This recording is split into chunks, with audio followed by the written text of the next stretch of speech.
Yes? Who is it? Telegram. A telegram for me? Oh, my goodness, who can it be from? Just a moment. Where's the telegram? Wait a minute, you're not a telegram boy. You... No, stay outside. You have no right to come in here.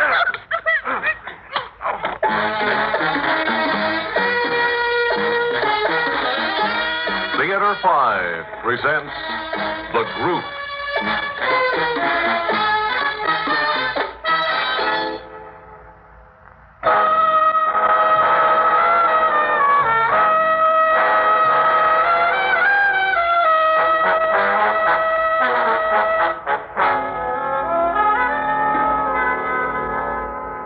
And so, what can I do for you, Lieutenant?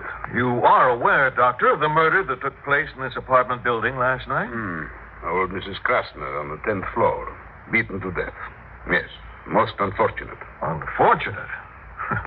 It's a strange way to react after a woman is beaten almost beyond recognition. It was obviously the work of a very disturbed man. Well, what about poor old Mrs. Krasner? I imagine she's quite disturbed about the whole thing. The woman is dead. What more can one say? It is a most unfortunate situation. Well, one can try to catch the poor, disturbed man responsible. Yes, I agree with you. Society must be protected at any cost.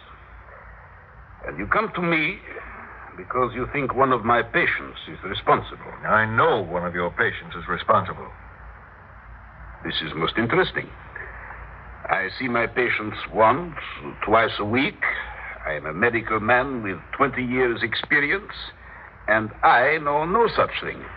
You do treat emotionally disturbed people. Yes, but no one so divorced from reality. If I knew such a patient was potentially violent, I would have him committed at once. You can predict a murder before it happened? Not a murder, but you can usually tell when a psychopathic personality has become so removed from reality that it is dangerous to let him run around loose. A danger both to himself and to others. You said usually. Yes, in most cases. Yes, but you can't predict this 100% of the time. Nobody can predict it 100% of the time. We are not clairvoyant. So in this case, you could be treating a psychopathic killer and not know it. Yes, it is possible, but not very probable. Dr. Cairns, on Thursday nights, which patients do you see? You mean the night of the murder? Yes. If you mean their names, I am afraid I cannot tell you that. That's professional confidence. No, I mean, what kind of patients do you see? Thursday nights, privately, I see only 2 manic depressives, but they are not at all the type that would do violence to someone else. They would destroy themselves before they destroyed someone else. And that's all? And let me see. Oh, yes. The group meets Thursday nights. The group? Yes, a psychotherapy group. That is where emotionally disturbed people sit around together, and by a mutual exchange of views, they vent a lot of their hostilities, gain insights into themselves and others, and learn to relate to other people. For some types of neurosis, it is a most successful form of therapy. For some types? Yes. For convenience in the profession, we divide our neurotics into 2 groups, the healthy and the unhealthy. The unhealthy neurotic cannot function, even to the point where he can't make himself get up to go to work in the morning. The healthy neurotic gets up and goes to work, but he gets himself into trouble after he gets there. Usually, the people in group therapy are what we call good, healthy neurotics. No chance of a good pathological killer being there? Hardly. Well, if there were, one of the functions of the group would be to get him to confess.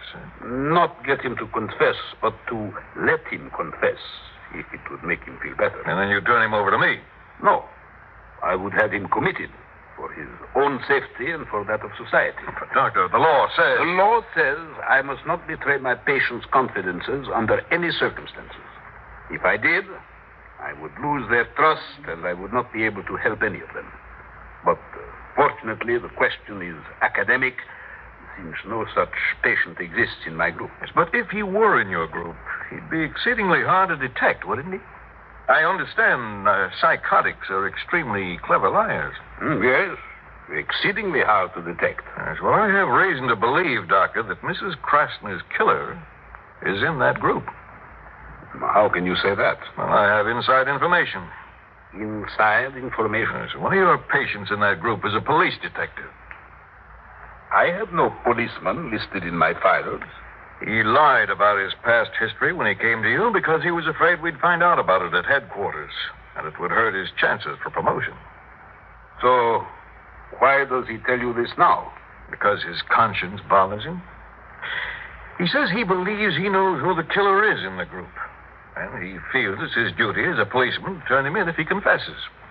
As a psychiatrist, I will try to dissuade him from any such action. As a policeman, he has a duty to perform.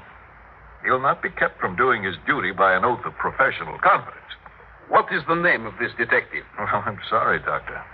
We cops have our own professional confidences. You know, Lieutenant, if this psychotic is as clever a liar as we believe he is, he could even turn out to be your own policeman. Yes. And using that same rule of thumb, he could even be you. Or you, by the same token. In this society of liars, whom does one trust?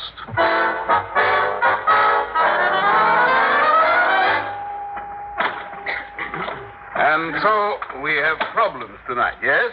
Well, no, this may not sound like much of a problem to you, but I haven't been able to sleep or eat for the last 3 days just thinking about it. You see, this cat my parents had for 14 years died. Cats. Huh? Cats. Let's talk about a real problem for a change.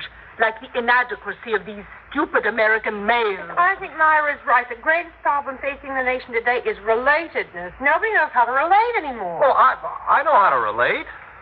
To a cat? Cats, men, sex. We talk about such trivial problems all the time.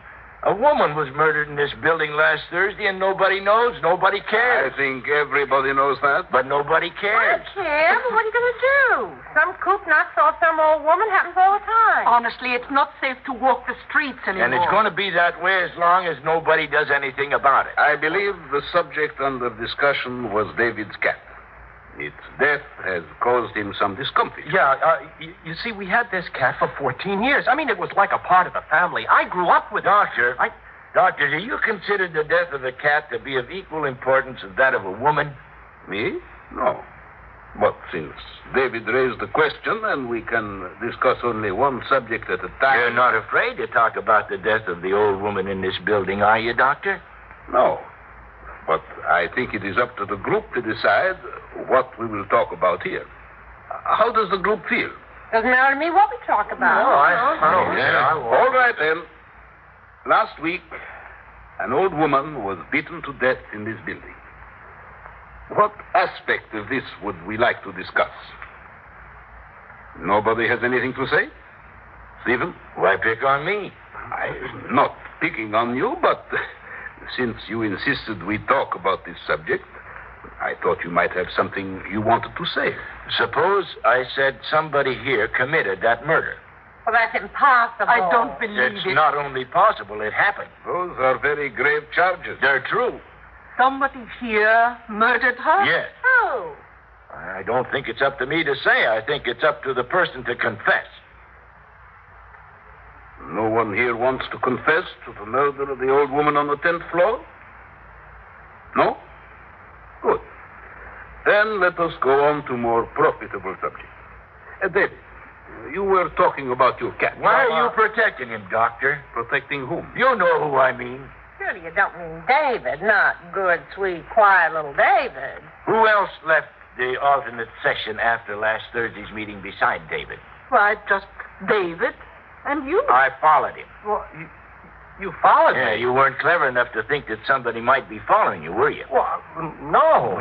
Well, the rest were sitting in a restaurant having coffee. You thought you'd slip back to the doctor's office unnoticed. Yeah? You came back, and the door was locked, and you just stood there trying to make up your mind what to do. Well, yes. Because you didn't have the courage to knock on the doctor's door, you started climbing the stairs. Oh, no. You went all the way up to the 10th floor before you found a landing that felt right. No. And for no reason at all, you walked out into the 10th floor corridor and stopped in front of Mrs. Krasner's door. No. There was no logic to what you did. You stood there for a full 20 minutes before you got up enough courage to push the buzzer. And when Mrs. Krasner asked you who it was, you said you had a telegram for her. No. When she opened the door, you forced her back into the room. No. She started to scream. You began beating her. No. Because she was old and hideous and reminded you of somebody else, somebody you hated. You beat her to release the pressure building up in your chest. No. Why are you lying? I was there. I saw you. No, I... You'll never get away with it, David. I was a witness. All right. I killed her. Now leave me alone.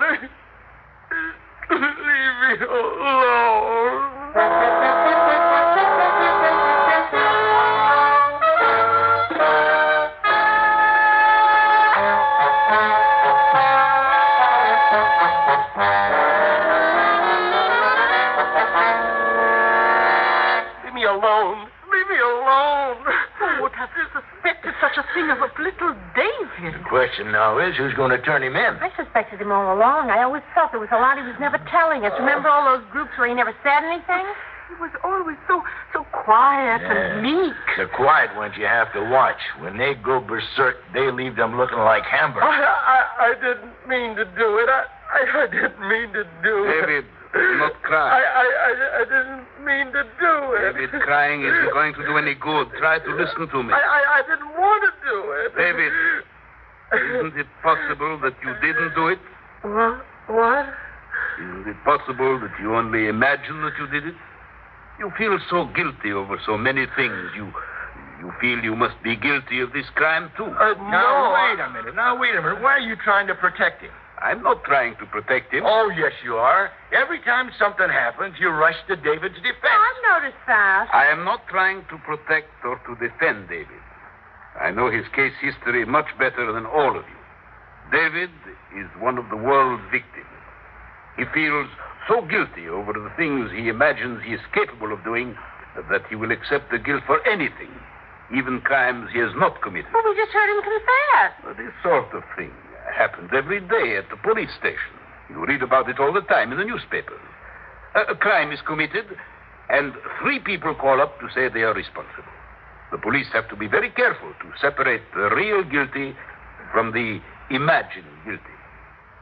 Isn't that so, Stephen? Why do you ask me? I don't know anything about the operation of police stations. Don't you? No, I don't. See, you're doing it again. Doing what? Ganging up on me, accusing me of all sorts of things. Of being a policeman, for one thing. Aren't you? No. You seem very anxious to have this man punished. I don't want to punish him. You suggested we turn him into the police. I just want to segregate him from society to protect ourselves, that's all. Don't you want that, or do you just want to let him run around loose? We have yet to establish that he has committed the crime. He just confessed to it. What more do you want? Yes, we all heard him. Did you kill this woman, David?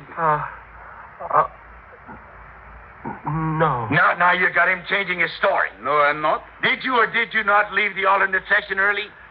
Yes, I did. And did you or did you not return here? I did. You wanted to see me? Yes. But you lost the courage to ask for me? Yes. So you turned around and went away? You're putting words in his mouth. That's true, Doctor. You are. You two aren't in this together. Yeah, that's what I'm beginning to think. I think the doctor wanted the old woman killed, and he put David up to it. Is that what the rest of you think? I don't know what to think anymore. Before we jump to any more conclusions, let us ask ourselves a few questions. 1. If David were the murderer, what good would it do to turn him over into the police? Well, he's got to be turned over to the police Why? to protect society from him. Suppose I had him committed to an institution. Again, I'm assuming David is the murderer, which I don't believe he is. Wouldn't that serve the same purpose? No, not at all. Why? Because after a few years, they'd let him out. Not until he was cured. You have no guarantee that he would be cured. Yeah, a lot of times they parole murderers and they go out and kill somebody again. Only because they're not cured. You're missing the point of the whole thing.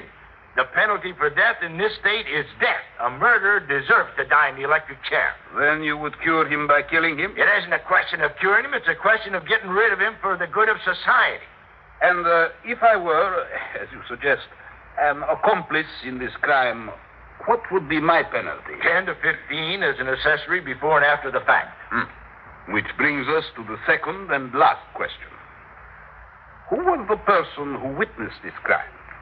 Who could have done something to prevent it and who did nothing? Hey, that's right. Why didn't I think of that? What is your penalty for being an accessory before and after the fact, Stephen? Yes.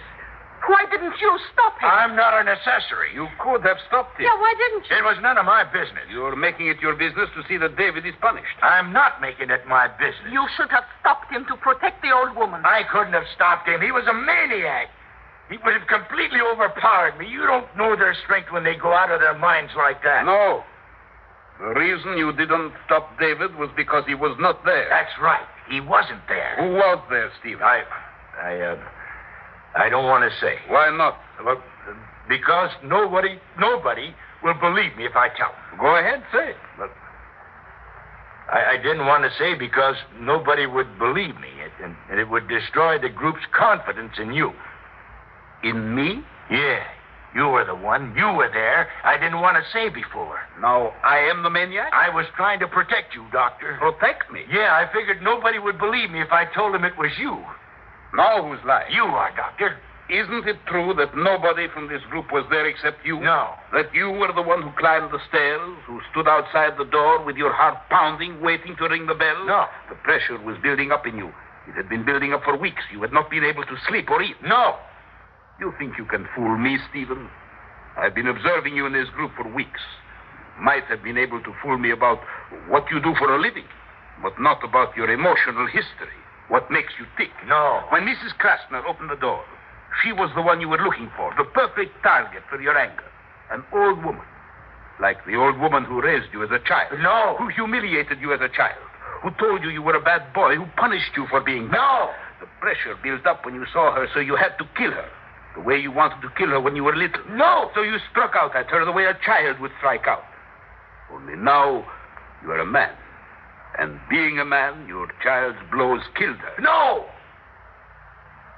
You have killed before, haven't you, Stephen? No. Why don't you tell the truth for a change, Stephen? You'll feel so much better. All right. I did kill her. And I'll live to kill again. He's got a gun. You think you're so smug and smart, sitting back there and solving all the problems? Well, look into the muzzle of this.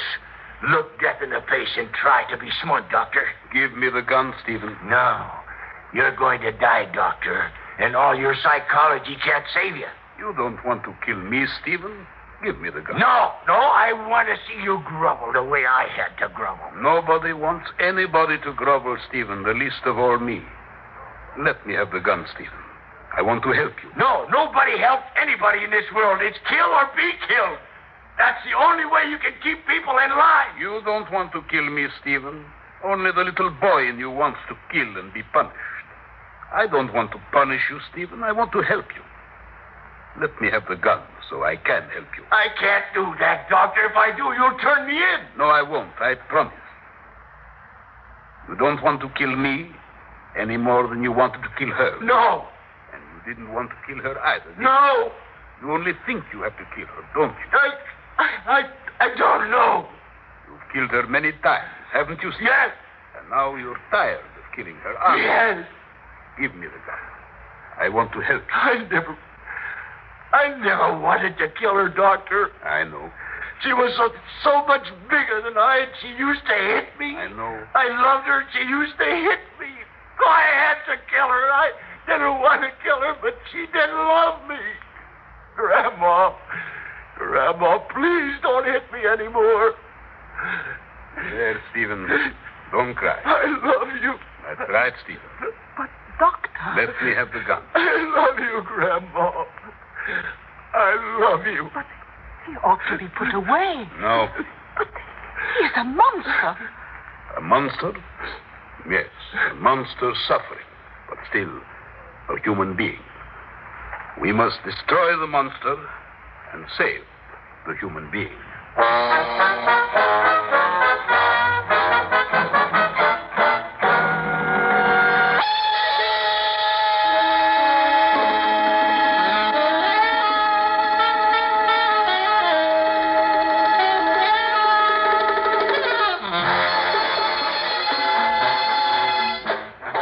has presented The Group, written by George Bamber and directed by Warren Somerville. In the cast, Guy Sorrell, Bill Griffiths, Elspeth Eric, William Redfield, Bryna Raeburn, and Harry Belliver. Audio engineer Neil Pultz. Sound technician Ed Begley. Original music by Alexander Vlastotsenko. Orchestra under the direction of Glenn Osser. Executive producer for Theater 5, Edward A. Byron.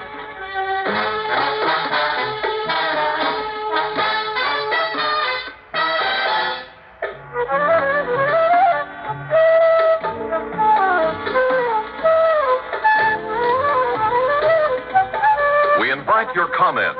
Write to Theater 5, New York 23, New York. This is Fred Foy speaking.